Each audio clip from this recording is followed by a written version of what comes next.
On this hot August night, Tom Krupp parks his car, a leased Lexus, in the driveway of his handsome two-story home.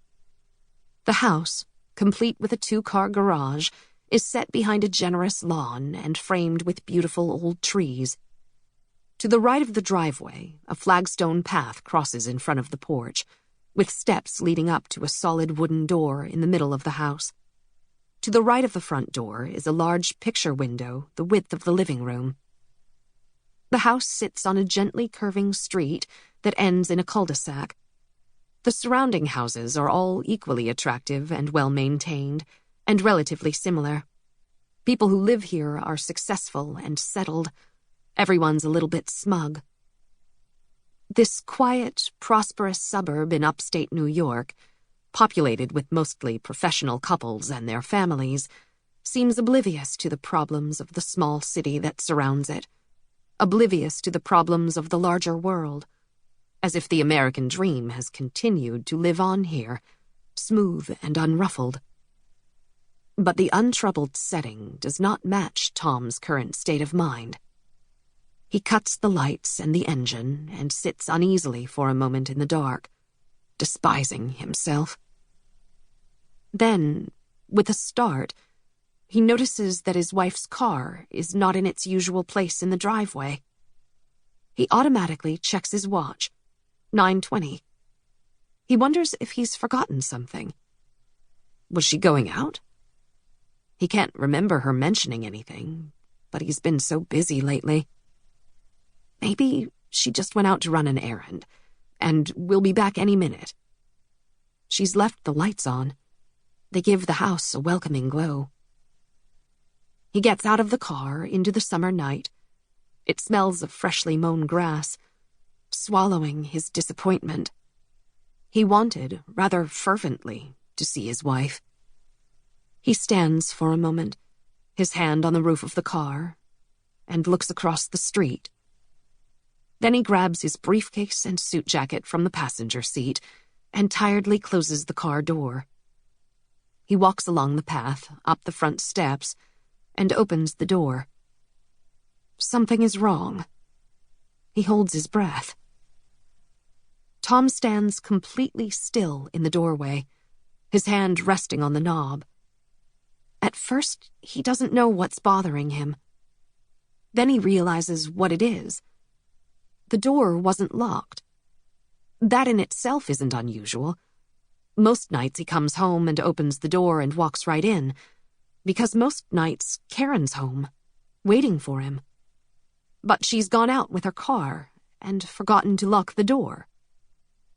That's very odd for his wife, who's a stickler about locking the doors. He slowly lets out his breath. Maybe she was in a rush and forgot. His eyes quickly take in the living room, a serene rectangle of pale gray and white.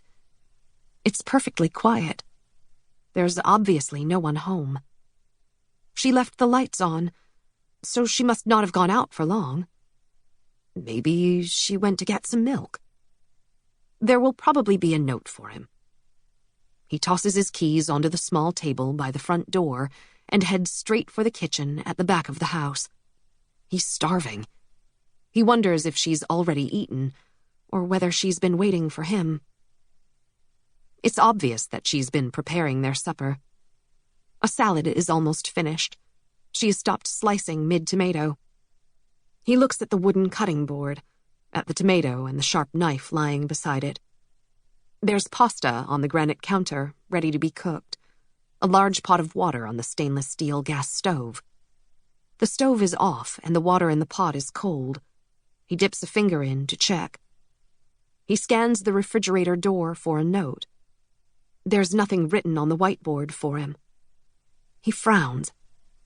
He pulls his cell phone out of his pants pocket and checks to see if there's any message from her that he might have missed. Nothing. Now he's mildly annoyed. She might have told him. Tom opens the door to the refrigerator and stands there for a minute, staring sightlessly at its contents, then grabs an imported beer and decides to start the pasta. He's sure she'll be home any minute. He looks around curiously to see what they might have run out of. They have milk, bread, pasta sauce, wine, Parmesan cheese. He checks the bathroom. There's plenty of toilet paper. He can't think of anything else that might be urgent. While he waits for the water to come to a boil, he calls her cell, but she doesn't pick up. 15 minutes later, the pasta is ready, but there is no sign of his wife. Tom leaves the pasta in the strainer in the sink, turns off the burner under the pot of tomato sauce, and wanders restlessly into the living room, his hunger forgotten. He looks out the large picture window across the lawn to the street beyond. Where the hell is she? He's starting to get anxious now. He calls her cell again and hears a faint vibration coming from behind him. He whips his head toward the sound and sees her cell phone vibrating against the back of the sofa.